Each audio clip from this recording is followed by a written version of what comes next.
اهلا بكم. ماتش بعنوان هرجع متصدر بالثلاثه، 3 نقاط للصداره ب3 اهداف غداره. كل حاجه اتعملت في مباراه اليوم. ضربات ثابته تلاقي، كرات طوليه دقيقه تلاقي، عرضيات تلاقي، باص ولعبه وباص، ثرو باص تلاقي، مهارات توقيفه، مراوغات 1 على 1، سرعه. كل حاجه اتعملت في الكوره. قوه الزمالك ظهرت النهارده امام المصري بالفوز المستحق 3-0 مع الرأفة. ليه الزمالك كسب النهارده؟ اول نقطه الاستحواذ بفعاليه. الزمالك مسك الملعب النهارده طول وعرض، كان الضغط صحيح واستخلاص الكره سريع. نتيجه الميد بلوك اللي كان عامله الزمالك طول الماتش ما كانش عارف مخلي النادي المصري يعرف يطلع بالكوره، وكان لما بيطلع بالكوره كان بيخطفها منه بسرعه. 2، لان نص ملعب الزمالك كان في قمه التركيز سواء دفاعيا او هجوميا. دفاعيا كان بيستخلص الكوره، بيعمل ضغط في نص الملعب وبيسترد الكوره بسرعه. اما في الهجوم فكان بيحضر الكوره كويس جدا وبينقل اللعب للثلث الاخير للملعب. ده غير انه كان بيلعب باريحيه كبيره، ما كانش فيه ضغط عليه. 3، سعيد وناصر ماهر وراهم دونجا والفينا وكايد كانوا بيدخلوا نص الملعب، كانوا بيعملوا زياده وكثافه في نص الملعب، وده اللي خلى الزمالك يبقى عنده استحواذ طول المباراه. 4، المهاره الفرديه والجماعيه للعيبه نادي الزمالك.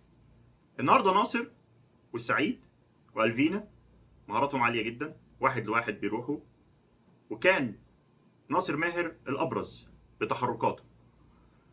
مش مهم المراكز في الكوره قد ما المهم ادوار المراكز. يعني ناصر ماهر النهارده بتحركاته ومهارته قدر يفتح مساحات ويخلق مساحات ورا دفاعات المصري، سواء من ناحيه اليمين او من ناحيه الشمال، اللي كان بيخلي لعيبه المصري يتدربكوا في حركتهم. يعني تلاقي الباك اليمين دخل وقف مكان السيرد باك، والسيرد باك واقف وراه، والناحيه اليمين فاضيه. فكان بيخلق بده فرص ومساحات لعب لكايد والالفين من ناحيه اليمين وناحيه الشمال. خامس حاجه ان الزمالك راح 12 مره على المرمى، خلق 12 فرصه، جه منها 3 اهداف. حقيقه تنوعت طريقه الهجوم ما بين كرات طوليه وعرضيات ومهارات فرديه و1 2 ولعب ما بين السيرد باك والباك من ناحيه اليمين او من ناحيه الشمال. الهدفين بتوع الزمالك الاولانيين جم نتيجه لعب الكوره ما بين سيرد باك وباك نادي المصري من الناحيه اليمين في الشوط الاول، ومن الناحيه الشمال في الشوط الثاني. الهدفين دخول جناحات او وينجات نادي الزمالك جوه الملعب كان بيربك باكات المصري اللي بتضطر تتسحب وتدخل هي كمان جوه الملعب. ده كان بيفضي مساحات وراها وما كانش بيسد عنها السرد باكات، وده سبب الهدفين بتوع نادي الزمالك. الكرات الطوليه كانت مميزه جدا من نادي الزمالك. طالما الكوره بتترسل صح وبتستقبل وبيتم استقبالها صح، اعرف ان دي طريقه تم التدريب عليها، وانا استغلها طالما بعرف اعملها، لانها بتكسر كل خطوط الملعب، بتخليني انفراد 1 على 1.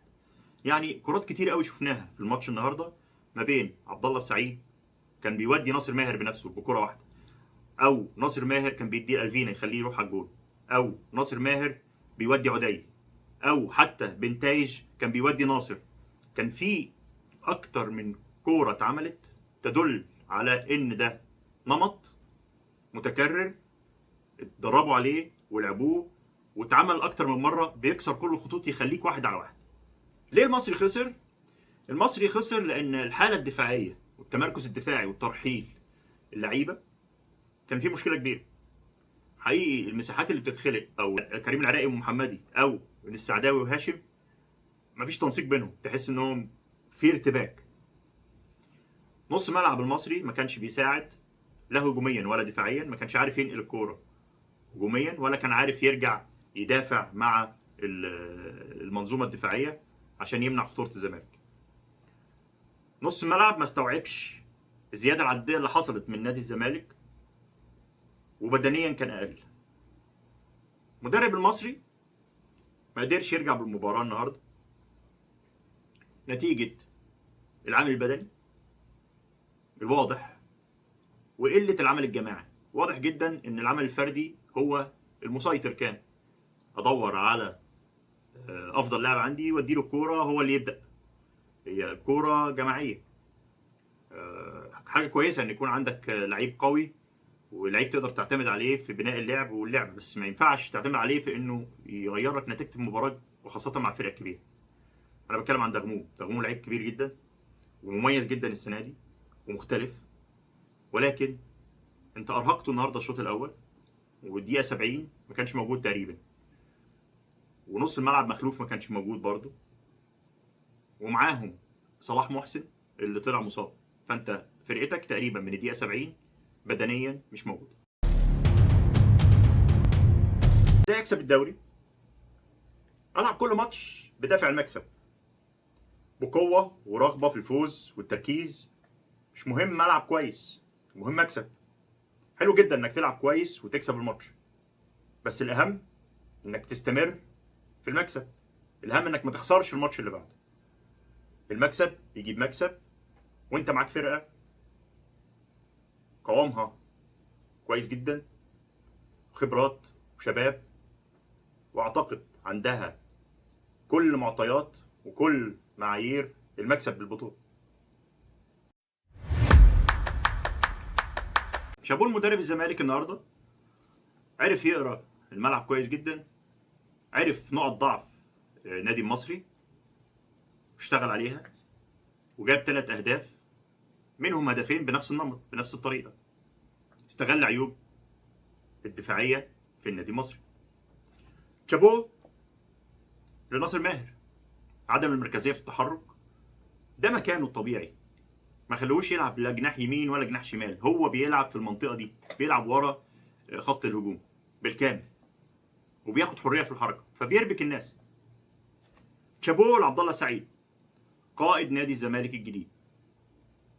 هو ده الشعار، هو قائد نادي الزمالك حاليا. شوفوا كده، كان في كوره في الدقيقه 52، في الدقيقه 52 عبد الله عشان يسرع وتيره اللعب ويخلص بلغه الكوره نزل من نص الملعب، او مش من نص الملعب، جه من اخر الملعب. كان متقدم هو ورا المهاجمين، جري في حدود ال 40 يارده 30 يارده، ولعب كوره لورا تقريبا لصبحي، وصبحي اداها له تاني، استلمها وطلع يبني بالكوره.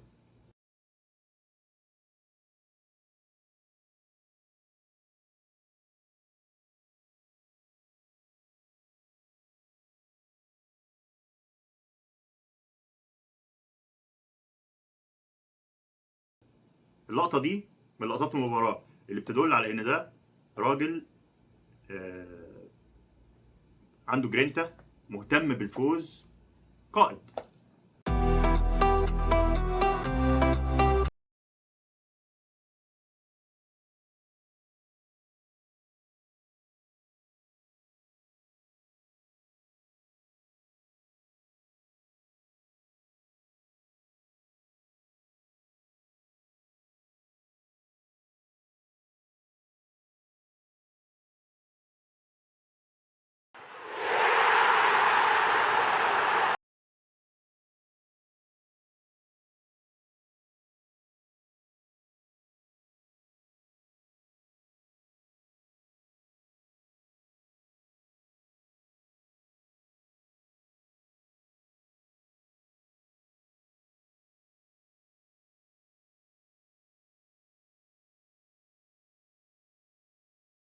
شكرا للمتابعه، اتمنى دعمكم، انتظروني في تحليل جديد.